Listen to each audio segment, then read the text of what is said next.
Why this is important? Because this has a lot to do with levels. As a pro debutant, you are considered that status for at least 5 matches. In those 5 matches, how you handle your opposition, how you handle and fight, your style, how entertaining you are, helps people to gauge where you are in terms of boxing and whether you will continue towards a world championship or not.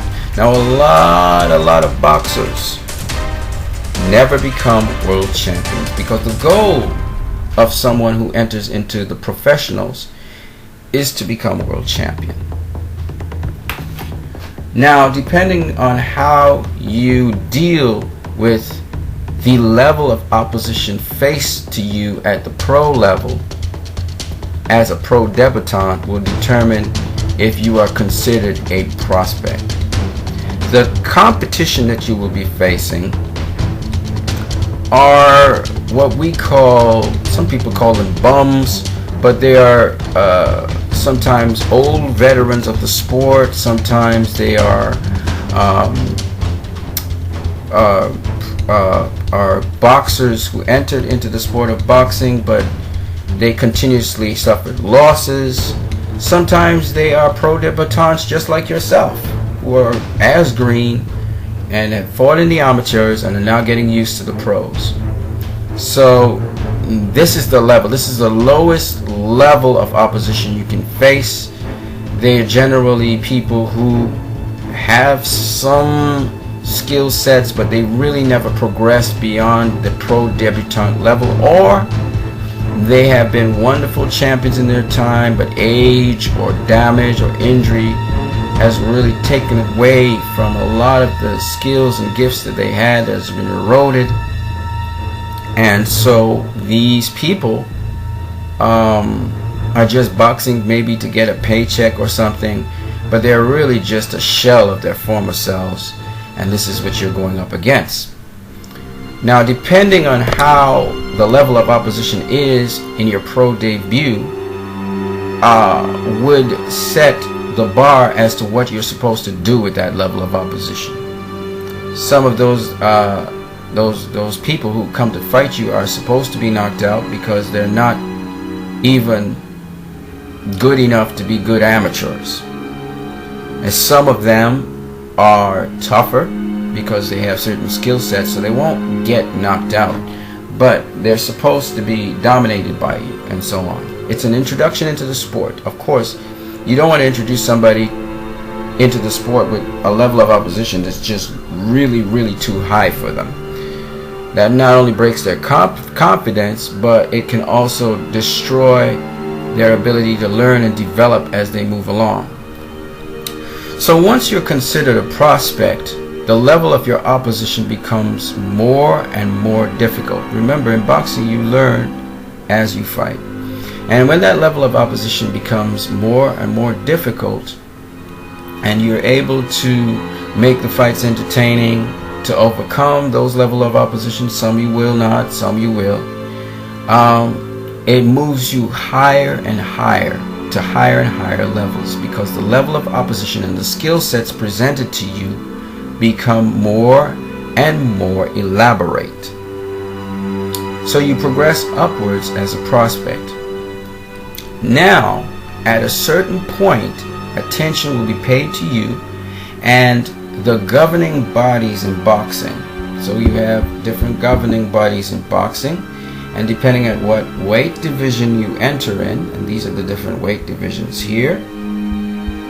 This is you can always go to Boxing Scene or BoxingScene.com or BoxRec and look at the different weight divisions. This is a little bit outdated, but it's still pretty good.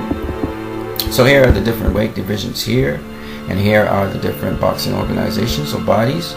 So at a certain point, you start to become rated in boxing organizations and bodies, especially if you're winning a lot of fights. You may lose one or two, but you're winning a number of fights. At a certain level, if you lose at a certain level to a particular competitor, you may fight another competitor at that level. What I mean, for instance, you may have lost to someone who's very good at defense, the defensive veteran of the sport. So you lost to them because they knew how to do certain things defensively to preserve themselves, so you couldn't knock them out, and you probably didn't pace yourself properly, so that you got gassed out and they beat you on the scorecards. They outpointed you. So you will have to face a similar level of opponent, and if you can overcome them, then you move up to the next level. Now, a number of things I have to say, so let me try and get them all out. First thing, remember, at the amateurs you were fighting 4 rounds max. When you become a debutant, the first match is probably at 4 rounds. Now, as you progress and you move up in levels, you're able to fight for longer periods of time in a fight, meaning you may fight more rounds. So you may have started off with 4 rounds, and then you may, as you master that level of fighting and you see different styles and different levels of opposition, you will move on to fighting at 6 rounds. And when you master the opposition or the opponents, you have to know who are the toughest opponents at 6 rounds, who are the opponents that are at my level at 6 round fighting. So that matchmakers and the selectors are very integral in finding the opponent that can match your level of skills that you're developing at, because you're still an intern, you're getting money, but you're learning the craft of boxing still. And so the level of opposition that you face should be just enough to be able to use the skills that you've learned, and a tough enough challenge that you're able to step up and overcome that challenge as you ought to. So that's what you have to understand. Now, as you move up the ranks, your level of opposition becomes much higher. You're fighting more rounds, and you're also fighting much more complicated boxers who can do many different things in the ring. And every single prospect has to go through this process, and that's why we talk about levels in boxing. So for somebody to say, oh, Errol Spence, he's a very talented prospect, and he should fight Keith Thurman, or he should fight Floyd Mayweather Jr., or he should fight, he's a prospect, okay? You know, or as J. Leon Love is trying to explain to people, the guy who's calling him out, he's only fought 8 rounds of boxing. He's a very talented prospect, but he's not ready to fight 12 rounds with me because he's never done that before. That'd be a big leap, and then my skill set is just way beyond his. That's what they're talking about when they say levels in boxing. So let me just finish this off really quickly, because I think I may have to do a second part to this. So basically, you start to get ranked by these different boxing organizations, and as you become ranked from number 30, go up, your level of competition is also becoming more and more complex and difficult. Okay, and you're going, once you overcome one level, you move up another rank, and you move up and you move up. Okay, that's boxing. So as you move up from prospect, as you face different journeymen. Now, a journeyman is much higher than, say, a bum, as they call them, or someone who's at the lower levels, the lower echelons of the boxing. A journeyman has certain skills that if you're not good enough to match his skills, he can beat you. And then you have to go back but a journeyman is such because he sometimes gets to reasonably high levels, and then sometimes he's not very consistent. And the reason is because he has different management teams. You know, he's probably reached almost to championship level. He's been a contender, but for some reason or the other, things didn't work out, whether it was business-wise, whether it was skill-wise, and he ended up being somebody who was beaten so many times, he couldn't maintain his level of competition, and he's fallen.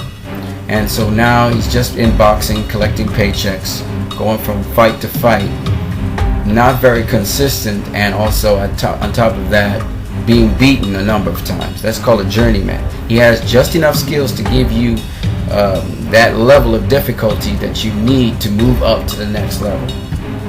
So you start to meet journeymen. Now, after you've been able to move past the level of the journeyman, now you meet what is called the gatekeeper. The gatekeeper has a certain consistent level of skill and level of expertise. He's consistent. He doesn't drop lower. He doesn't drop higher. But he is such that if you overcome him, you are going to jump into the top 10 levels of contention for a championship belt. So, and sometimes he is actually a contender in there as well. He's very consistent, but he can't seem to make it to the championship level or become a world champion either anymore, or he just never could.